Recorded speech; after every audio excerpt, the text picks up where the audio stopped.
வணக்கம். ஜூன் 30, 2021 நள்ளிரவு 1 மணி. பூட்டை உடைச்சி கலைஞர் கருணாநிதி அவர்களை தரன்னு இழுத்துட்டு வந்தாங்க. ஆள் பலம், அரசியல் பலம் எல்லாம் இருந்தும் அந்த நேரத்துல கலைஞர் கருணாநிதி அவர்களை யாராலுமே காப்பாற்ற முடியல. இந்த அரெஸ்ட் இந்தியா முழுக்க பேசப்பட்ட ஒரு மிகப்பெரிய சம்பவம். இதுக்கு பின்னாடி யாரு இருந்தாங்க? இது அரசியல் பழிவாங்கலா இல்ல சட்டம் தன்னுடைய கடமை செஞ்சதா? இந்த சம்பவத்தோட விளைவு அடுத்து வந்த 2006 தேர்தலையே மாத்தி காமிச்சது அப்படின்னு சொன்னா அது மிகையாகாது. 2001 கலைஞர் கருணாநிதி அவர்களுடைய அரெஸ்ட் பத்தி நம்ம தெரிஞ்சுக்கணும்னா அதுக்கு நம்ம 1989க்கு கொஞ்சம் முன்னாடி போகணும். மார்ச் 25, 1989 சட்டசபையில பட்ஜெட் தாக்கல் செய்யக்கூடிய அந்த நேரத்துல எல்லா கட்சியினருமே அசம்பிளி ஆயிருந்தாங்க. அப்போ திமுக, அதிமுக 2 பேருக்குள்ள பாத்தீங்கன்னா பயங்கரமான வாக்குவாதம் நடந்திருக்கு. அப்போ முதலமைச்சரா இருந்த கலைஞர் அவர்களாகட்டும், ஜெயலலிதாவாகட்டும், இவங்களுக்குள்ள பயங்கரமான வாக்குவாதம் கைகலப்பாவே மாறி மிகப்பெரிய பிரச்சனைய உருவாக்குச்சு. அந்த நேரத்துல ஜெயலலிதா அம்மாவுக்கு நடந்த அநீதி என்ன அப்படின்றது நம்ம எல்லாருக்குமே தெரியும். அவங்க புடவை இழுக்கப்பட்டுச்சு, அவங்க முடி கலைக்கப்பட்டுச்சு, அவங்கள எல்லா ஆண்களுமே பிடிச்சு தள்ளி கீழே தள்ளி அவங்கள ஒரு வழி பண்ணிட்டாங்க அப்படின்னு சொல்லலாம். சோ அந்த அநீதி, அந்த நேரத்தில் நடந்த அந்த சம்பவம், அது மட்டும் இல்லாம அப்போ ஜெயலலிதா அம்மா எடுத்த ஒரு சபதம், இது எல்லாமே நம்ம எல்லாருக்குமே தெரியும். இதை பத்தி நிறைய விஷயங்கள் நீங்க கேள்விப்பட்டிருப்பீங்க. இந்த ஒரு இன்சிடென்ட் நம்மளுடைய தமிழக அரசியல்லையே மிகப்பெரிய ஒரு மாற்றத்தை கொண்டு வந்துச்சு அப்படின்னு சொல்லலாம். பிறகு 1991ல வந்த ஒரு பெரிய எலெக்ஷன். இந்த எலெக்ஷன்ல தான் ஒரு மிகப்பெரிய ஒரு மாற்றம் நடந்துச்சு அப்படின்னு சொல்லலாம். ஜெயலலிதா தனக்கு நடந்த அநீதியை பத்தி பேசி நிறைய பேர்கிட்ட வாக்குகள் சேகரிச்சாங்க. இந்த எலெக்ஷன்ல, அதாவது 1991ல நடந்த தேர்தல்ல அதிமுக, காங்கிரஸ் கை கோர்த்தாங்க. அதிமுக மட்டும் 234 தொகுதிகள்ல 225 தொகுதிகளை கைப்பற்றி பிரம்மாண்டமான ஒரு வெற்றியை பார்த்துச்சு. அந்த நேரத்துல திமுக ஜெயிச்சது எத்தனை பேர் தெரியுமா? 2 பேர் தான். அதாவது 1991ல நடந்த இன்சிடென்ட், அதாவது ஜெயலலிதா அம்மையார கீழே தள்ளி அவங்களுக்கு அநீதி நடந்ததுக்கு அப்புறமா வந்த எலெக்ஷன் 1991. அப்போ ஜெயலலிதா அம்மா தான் ஜெயிச்சாங்க.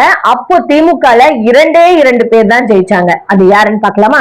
எக்மோர் தொகுதியில ஜெயிச்சது பழுதி இளம்பழுதி எனக்கூடிய திமுக அமைச்சர். அதே மாதிரி ஹார்பர் தொகுதியில கலைஞர் கருணாநிதி அவர்கள் ஜெயிச்சாரு. இந்த 2 பேர் மட்டும்தான் அந்த ஆட்சியில ஜெயிச்சிருந்தாங்க. இந்த 2 பேர் மட்டும்தான் 1991 தேர்தல்ல திமுக ஜெயிச்சவங்க. 1991ல கிடைத்த இந்த வெற்றி தான் எல்லா பொலிட்டிக்கல் டிராமாவுக்கும் ஒரு பிள்ளையார் சுழி அப்படின்னு சொல்லணும்.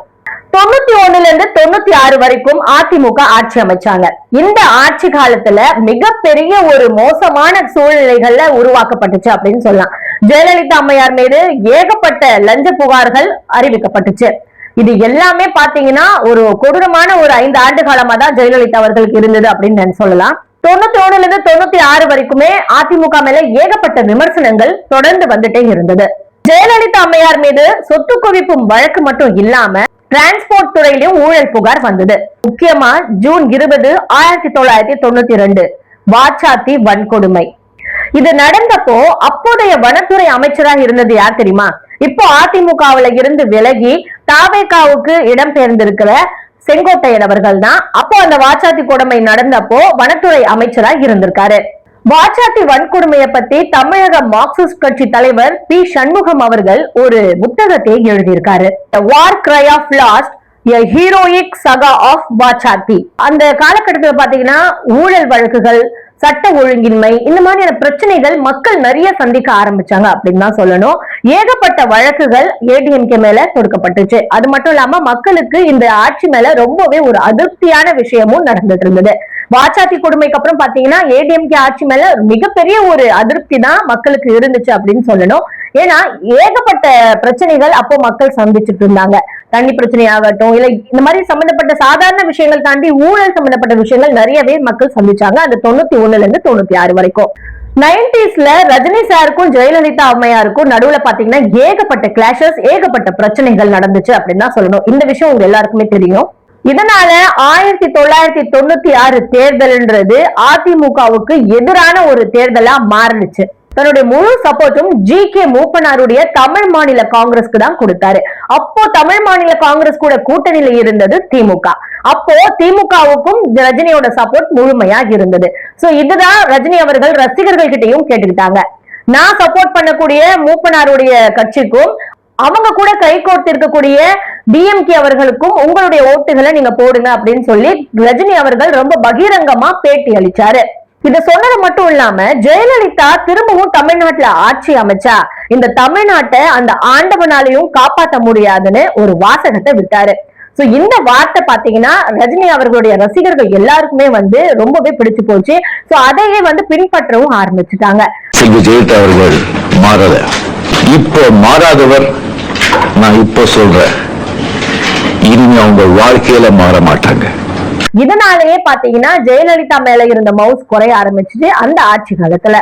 அது மட்டும் இல்லாம அந்த காலகட்டத்துல வீரப்பன் அவர்கள் ரஜினி சாருக்கு மிகவும் சப்போர்ட் பண்ணியும் பேசியிருந்தாரு. ரஜினி சார் சொல்றதே நீங்க கேளுங்க, இதுதான் கரெக்டான ஒரு விஷயமா இருக்கும்னு சொல்லி வீரப்பன், அப்ப இருந்த அந்த வீரப்பன் இருக்கு இல்லையா, கடத்தல் வீரப்பன், வீரப்பன் அவர்களும் ரஜினி சாருக்கு ரொம்ப சப்போர்ட்டிவா பேசி எல்லாருமே அந்த நேரத்துல திமுகவுக்கு ஆதரவா நின்னாங்க அப்படின்னு தான் சொல்லணும்.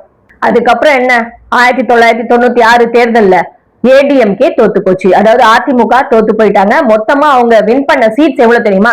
அதாவது அதுக்கு முன்னாடி 5 வருடங்களுக்கு முன்னாடி அவங்க வின் பண்ண சீட்ஸுக்கும் இப்போ அவங்க வின் பண்ண சீட்ஸுக்கும் பாத்தீங்கன்னா மிகப்பெரிய ஒரு டிஃபரன்ஸ் அப்படின்னு சொல்லலாம். ஏன்னா போன ஆட்சியில் காலத்துல 2 சீட் தான் டிஎம்கே வாங்கியிருந்தாங்க. மற்றபடி 225 இடத்துலயும் அதிமுக தான் ஜெயிச்சிருந்தாங்க. ஆனா 1996ல பாத்தீங்கன்னா மொத்தமாவே 4 சீட்ஸ் தான் அதிமுக வின் பண்ணியிருந்தாங்க. இதுக்கு காரணம் ஊழல், புகார்கள் மற்றும் வாச்சாத்தி கொடுமை, இந்த மாதிரியான சம்பவங்கள் எல்லாமே சேர்ந்து ஜெயலலிதாவை பின்னுக்கு தள்ளி 4 சீட்டுகள் மட்டுமே ஜெயிக்க வச்சது நம்ம தமிழக அரசியல். ஏடிஎம்கே அதிமுக எப்படி தோத்து போச்சோ அதே மாதிரி வனத்துறை அமைச்சராக இருந்த செங்கோட்டையன் அவர்கள் அவருடைய சொந்த தொகுதியான பாளையங்கோட்டையிலேயே தோத்து போயிட்டாரு. 1996 எலெக்ஷன்ல டிஎம்கே வின் பண்ணுச்சு. திமுகவின் வெற்றிக்கு அப்புறம் நிறைய சம்பவங்கள் நடந்துச்சு. இந்த வெற்றிக்கு முன்னாடி பிரச்சாரத்துல கலைஞர் அவர்கள் பேசின வார்த்தைகள் என்னன்னு பாத்தீங்கன்னா, திமுக ஆட்சிக்கு வந்தா அதிமுகவில் நடந்த ஊழல்கள் எல்லாமே வெளிச்சத்துக்கு கொண்டு வருவோம்னு சொல்லியிருந்தாரு. அந்த ஊழல் வழக்குகள்ல யாரெல்லாம் சம்மந்தப்பட்டிருக்காங்களோ அவங்க எல்லாருக்குமே கண்டிப்பா நம்ம திமுக ஆட்சி தண்டனை வாங்கி கொடுக்கும் அப்படின்னு உறுதி அளிச்சிருந்தாரு திமுக தலைவர் கலைஞர் அவர்கள். அதே மாதிரி கலைஞர் அவர்கள் ஆட்சிக்கு வந்ததுக்கு அப்புறமா அதிமுக மீது இருந்த ஊழல் வழக்குகள் எல்லாத்தையுமே சுரண்ட ஆரம்பிச்சாங்க. அந்த நேரத்துல ஜெயலலிதா அம்மையார் மீது கொண்டு வந்த ஊழல் வழக்குகள், புகார்கள்லாம் என்னன்னு பாத்தீங்கன்னா, கலர் டிவி ஊழல், வளர்ப்பு மகன் சுதாகரனுடைய ஆடம்பர திருமண செலவு, குவிப்பு, இந்த மாதிரி எல்லா விதமான ஊழல் பிரச்சனைகளும் புகார்களும் எழுந்துச்சு. லஞ்ச ஒழிப்புத்துறை இத கேஸா கையில எடுத்தாங்க. டிசம்பர் 1996 போயஸ் கார்டன் வீட்டுல ஜெயலலிதாவுடைய வீட்டு வாசல்ல ஏகப்பட்ட போலீசார் குவிக்கப்பட்டாங்க. கலர் டிவி ஊழல் வழக்குல ஜெயலலிதாவை அரெஸ்ட் பண்றதா சொன்னாங்க. சென்னை செஷன்ஸ் கோர்ட்ல ஆஜர்படுத்தி டைரக்டா சென்ட்ரல் ஜெயில அடைச்சாங்க. அதாவது மத்திய சிறையில ஜெயலலிதா அவர்களை அடைச்சாங்க. ஸ்டேட்லயே முன்னாள் சிஎம், அதுவும் ஒரு பெண் அரெஸ்ட் ஆனது இதுதான் முதல் முறை. ஸ்டேட்லயே முன்னாள் முதல்வரும் ஒரு பெண்மணியும் அரெஸ்ட் ஆனது ஒரு அனுதாப அலையா மாறுச்சு அப்படின்னு தான் சொல்லணும். ஏன்னா இந்த மக்களை பாத்தீங்கன்னா எந்த நேரத்திலுமே சரியா புரிஞ்சுக்க முடியாது. திமுக ஆட்சியில இருந்த அந்த 1996 காலகட்டத்துல பாத்தீங்கன்னா சன் டிவி தான் ரொம்ப பிரபலமா இருந்தது. எல்லார் வீட்லயும் சன் டிவி தான் பாப்பாங்க. சோ அந்த நேரத்துல பாத்தீங்கன்னா 24 மணி நேரமும் ஜெயலலிதாவோட வீட்டுல நடந்த ரெய்ட ஷூட் பண்ணி ஃபுல் அண்ட் ஃபுல் 24 மணி நேரமும் டெலிகாஸ்ட் பண்ணிட்டே இருந்துச்சு சன் டிவி அப்படின்னு சொல்லலாம். ஜெயலலிதா வீட்டுல இருந்து எடுக்கப்பட்ட நகைகள் ஆகட்டும், புடவைகள் ஆகட்டும், டாக்குமெண்ட்ஸ் ஆகட்டும், அவங்களுடைய செருப்புகள் ஆகட்டும், இந்த மாதிரி எல்லா விஷயத்தையுமே ஃபுல் அண்ட் ஃபுல்லா ஷூட் பண்ணி 24 மணி நேரமும் லூப் மாடல்ல அதை டெலிகாஸ்ட் பண்ணிட்டே இருந்தாங்க சன் டிவில. ஏகப்பட்ட பட்டு புடவைகள், 700க்கும் மேற்பட்ட செருப்புகள், லக்ஸுரி வாட்சஸ், கிலோ கணக்குல தங்கம், கிலோ கணக்குல வெள்ளி, இது எல்லாமே ஜெயலலிதா அவங்களுடைய சம்பந்தமே இல்லாம அவங்க வீட்டுக்குள்ள போயிட்டு இதை ஷூட் பண்ணி டெலிகாஸ்ட் பண்ணது ஜெயலலிதாக்கு பயங்கரமான ஒரு வெறுப்பையும் ஒரு கோபத்தையும் உண்டாக்குச்சு அப்படின்னு தான் சொல்லணும். 27 நாட்களுக்கு பிறகு ஜெயலலிதா அம்மையார் அவர்கள் பெயில்ல ரிலீஸ் ஆனாங்க. ரிலீஸ் ஆனதுக்கு அப்புறம் அவங்க ரொம்ப ஒரு பயங்கரமான ஒரு கோபத்துல இருந்தாங்க அப்படின்னு சொல்லலாம். இவர் ஜெயலலிதாவை இழிவுபடுத்துறதுனாலதான் ஜெயலலிதா ஆட்சிக்கு வந்தாங்க. அதுக்கப்புறம் ஜெயலலிதா சொத்து குவிப்பு வழக்கு எல்லாம் வந்ததுக்கு அப்புறம் பாத்தீங்கன்னா கலைஞர் அவர்கள் ஆட்சிக்கு வந்தாங்க. சோ இதுக்கப்புறம் தான் இப்போ மிகப்பெரிய ஒரு சம்பவம் காத்துட்டு இருக்கு.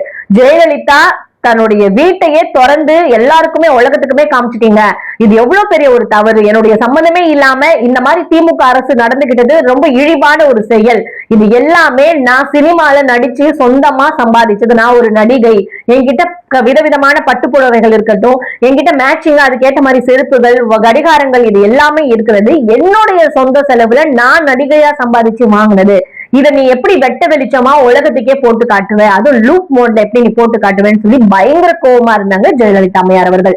என்னோட பர்மிஷன் இல்லாம என்னோட வீட்டை உலகத்துக்கே போட்டு காமிச்சது டிவில, இது மிகப்பெரிய ஒரு தவறு, சோ இது நான் சும்மா விட மாட்டேன், கண்டிப்பா இதுக்கு நான் பதிலடி கொடுப்பேன் அப்படின்னு சொல்லி பிரஸ் மீட்ல சொல்லிட்டு அங்க இருந்து நகர்ந்து போயிட்டாங்க ஜெயலலிதா அவர்கள். 2001 எலெக்ஷன்ல திமுக மேல மிகப்பெரிய ஒரு அதிருப்தி உண்டாச்சு மக்களுக்கு. டிஎம்கே அமைச்சர்கள் மேல சொத்து குவிப்பு குற்றச்சாட்டுகள், அது மட்டும் இல்லாம மினி பிளைஓவர்ஸ், அதாவது கிட்டத்தட்ட 10 பிளைஓவர்ஸ் சென்னையில கொண்டு வந்தாங்க அப்போ மேயரா இருந்த மு.க. ஸ்டாலின் அவர்கள். அதுல ஏகப்பட்ட ஊழல் செஞ்சிருக்கிறதா நிறைய உண்மைகள் வெளியே வந்துச்சு. சென்னை ஃபுல்லா பாத்தீங்கன்னா ரவுண்டானா பிரிட்ஜஸ் அது இதுன்னு சொல்லி ஏகப்பட்ட விஷயங்கள் செஞ்சிருந்தாங்க திமுக ஆட்சியில இருந்தப்போ மேயர் ஸ்டாலின் அவர்கள். எதுக்காக பாத்தீங்கன்னா சென்னையோட டிராபிக் குறைக்கிறதுக்காக இதை நாங்க செய்யறோம்னு சொன்னாங்க. ஆனா அதுல 12 கோடி ரூபாய் ஊழல் செஞ்சிருக்கிறதா புகார்கள் வெளிவந்துச்சு, வெட்ட வெளிச்சமாச்சு. முக்கியமா வீரப்பன் அவர்கள் கன்னட சூப்பர் ஸ்டார் ராஜ்குமார் அவர்களை கடத்தினாரு. சோ அந்த சம்பவம் மிகப்பெரிய ஒரு பேச்சு பொருளா மாறிச்சு அந்த காலகட்டத்துல. அது மட்டும் இல்லாம எல்.கே. அத்வானி அவர்கள் கோயம்புத்தூருக்கு வந்தப்போ மிகப்பெரிய ஒரு வெடிகுண்டு நிகழ்வு நடந்தது. சோ அதுல பாத்தீங்கன்னா 58 பொதுமக்கள் இறந்துட்டாங்க.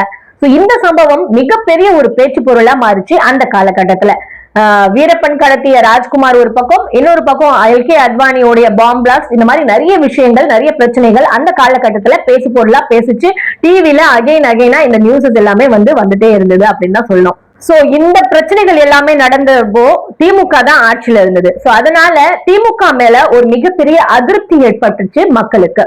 சோ சாதாரணமா டிஎம்கே ஏடிஎம்கே மாறி 5 வருஷம் ஆட்சி நடந்ததுக்கு காரணம் என்னன்னு பாத்தீங்கன்னா இந்த மாதிரியான பிரச்சனைகள் தான். திமுக ஆட்சியில இருக்கும் போதும் பிரச்சனைகள், அதிமுக ஆட்சியில் இருக்கும் போதும் பிரச்சனைகள் இல்லாத காலகட்டமே அப்ப இல்லாம இருந்தது. ஏன்னா நியூஸ் எல்லாமே பரபரப்பா போயிட்டு இருந்தது அந்த காலகட்டத்துல. ஜெயலலிதா அம்மையார் பாத்தீங்கன்னா காங்கிரஸ் விசிகே சிஎம்சியோட கூட்டணி அமைச்சாங்க. 96ல டிஎம்சி பாத்தீங்கன்னா ஆக்சுவலா திமுக கூட கூட்டணி வச்சிருந்தாங்க, மூப்பனாருடைய கட்சி. மூப்பனாருடைய கட்சி டிஎம்கே கூட கூட்டணி இருந்ததுனால அப்போ டிஎம்கே ஆட்சிக்கு வந்தாங்க. ஆனா இப்போ பாத்தீங்கன்னா அந்த டிஎம்சி மூப்பனார் அவர்களுடைய கட்சி பாத்தீங்கன்னா ஜெயலலிதா அம்மையாரோட கை கோர்த்துட்டாங்க இந்த தடவை. ரஜினி அவர்கள் பாத்தீங்கன்னா ரொம்பவே அதிருப்தி அடைஞ்சிட்டாரு அப்படின்னு சொல்லலாம். முழுக்க டிஎம்கேக்கும் டிஎம்சிக்கும் ஆதரவா இருந்த ரஜினிகாந்த் அவர்களுக்கு மிகப்பெரிய ஒரு அதிருப்தி இந்த தேர்தல்ல. ஏன் அப்படின்னு கேட்டீங்கன்னா இந்த 5 வருட காலகட்டத்துல திமுகவோட ஆட்சியில ராஜ்குமார் தன்னுடைய ரொம்ப க்ளோஸ் ஃப்ரெண்டான கன்னட சூப்பர் ஸ்டார் ராஜ்குமார் அவர்கள் கடத்தப்பட்டதுக்கு திமுக பக்கம் இருந்து எந்த ஒரு ஆக்ஷனும் எடுக்கப்படல. இது மிகப்பெரிய ஒரு டிராபேக்கா அமைஞ்சது. ரஜினிக்கு இது ரொம்ப பெரிய ஒரு கோபத்தை உண்டாக்குச்சு அப்படின்னு சொல்லலாம். சோ அந்த காலகட்டத்துல ரஜினி அவர்கள் எந்த பார்ட்டிஸ்க்குமே நான் சப்போர்ட் பண்ண போறது இல்ல, இந்த தடவை நான் யாருக்குமே சப்போர்ட் பண்ண மாட்டேன் அப்படின்னு சொல்லி ரொம்ப ஓப்பனாவே டாக் விட்டுட்டாரு. ஏற்கனவே ரஜினிகாந்த் அவர்கள் டிஎம்சிக்கு சப்போர்ட் பண்ணாரு இல்லையா, மூப்பனாருடைய கட்சிக்கு. சோ அதனால இப்போ மூப்பனாருடைய கட்சி ஏடிஎம்கே கூட கை கோர்த்ததுனால இந்த தடவை அதிமுக வின் பண்ணிட்டாங்க. காரணம் என்னன்னு பாத்தீங்கன்னா ரஜினியோட சப்போர்ட் டிஎம்சிக்கு இருந்தது, டிஎம்சியும் ஏடிஎம்கேவும் கை கோர்த்தாங்க. அதனால ஏடிஎம்கே இந்த தடவை வின் பண்ணிட்டாங்க. காங்கிரஸ் அதிமுகவோட கை கோர்த்ததுனால அதிமுக வின் பண்ணாங்க. அந்த நேரத்தில் திமுகவும் பாஜகவும் கை கோர்த்திருந்தாங்க. அதனால திமுக வெற்றி அடைஞ்ச இடங்கள் எவ்வளவுன்னு பாத்தீங்கன்னா 37 இடங்கள்ல மட்டும்தான் வெற்றி அடைஞ்சிருந்தாங்க.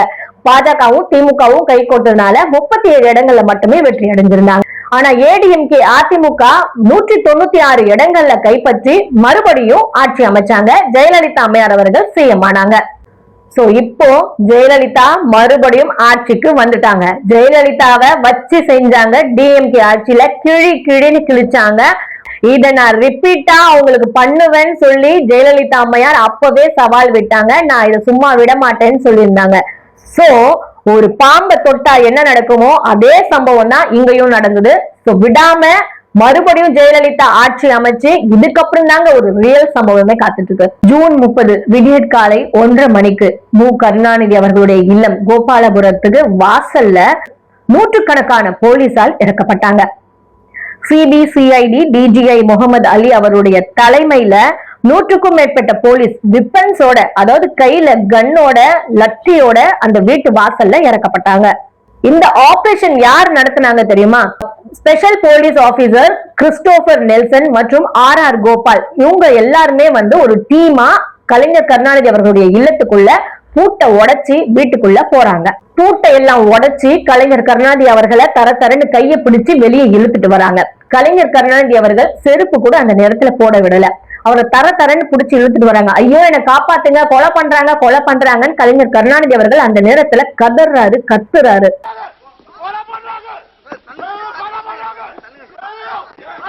இந்த விஷயத்தை கேள்விப்பட்டதும் அமைச்சர் முரசொலி மாறன் அவர்கள் உடனே தன்னுடைய மகன்கள், மருமகள் எல்லாருமே கூப்பிட்டு அந்த வீட்டுக்கு போறாரு.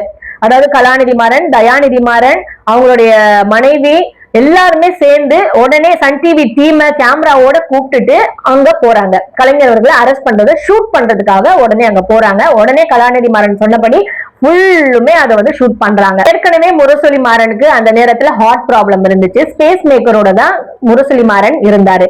அவரும் அந்த இடத்துல வராரு. இந்த விஷயத்தை கேள்விப்பட்ட டி.ஆர். பாலு அவர்களும் உடனே கிளம்பி அந்த கோபாலபுரத்துல கலைஞர் அவர்களுடைய வீட்டுக்கு வராரு.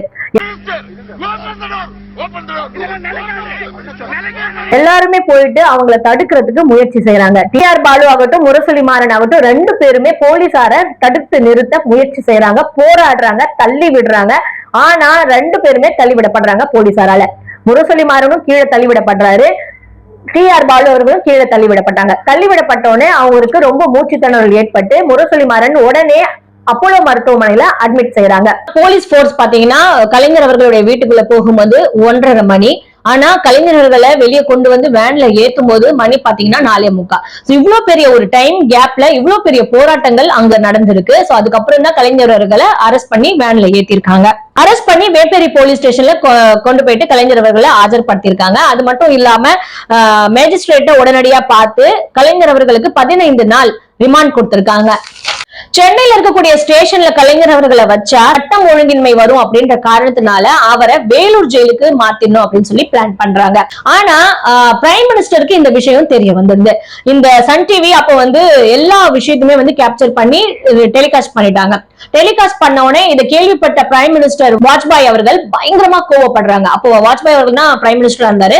பயங்கரமா கோவப்படுறாரு, டென்ஷன் ஆகும். எப்படி ஒரு முன்னாள் முதலமைச்சரை இந்த மாதிரி அவங்க அரெஸ்ட் பண்ணுவாங்க அப்படின்னு சொல்லி ரொம்ப டென்ஷன் ஆகுறாரு. அது மட்டும் இல்லாம இந்த விஷயம் சன் டிவி மூலியமா மக்கள் எல்லாருமே பார்க்க பயங்கரமா கொந்தளிக்கிறாங்க. இன்னைக்கு பாத்தீங்கன்னா பயங்கரமா கலவரங்கள்லாம் வெடிக்குது. கலைஞர் அரெஸ்ட் பண்ணிட்டாங்கன்னு சொல்லி பயங்கர கலவரங்கள்லாம் வெடிக்குது. போலீஸ் தன்னுடைய கடமையை செய்ய விடாம தடுத்ததுனால டி.ஆர். பாலு அவர்களை அரெஸ்ட் பண்ணி வேலூர் ஜெயிலுக்கு அனுப்பிடுறாங்க. முரசொலி மாறன் அவர்களையும் அரெஸ்ட் பண்ண வேண்டிய சூழ்நிலை. ஆனா அவர் உடல்நிலை சரியில்லாதனால அவர் ஹாஸ்பிட்டல் அட்மிட் பண்ணியிருந்தாரு. அதுக்கு கூடவே ஒரு போலீஸ காவலுக்கு வச்சிருந்தாங்க, அவர் எங்கோமே எஸ்கேப் ஆக கூடாதுன்ற ஒரு எண்ணத்துல.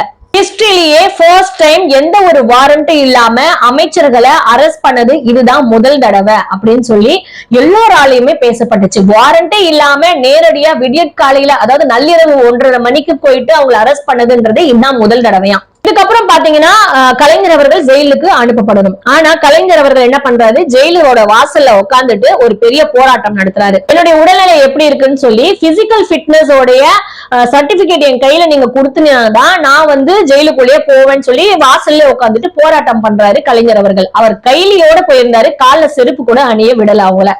சோ கைலியோட பனியன் போட்டுட்டு கால செருப்பும் இல்லாம ஜெயிலோட வாசல்ல உட்காந்து போராட்டம் பண்ணிட்டு இருக்காரு கலைஞர் அவர்கள். இந்த விஷயங்கள் எல்லாமே சன் டிவில லைவா டெலிகாஸ்ட் பண்ணிட்டு இருக்காங்க.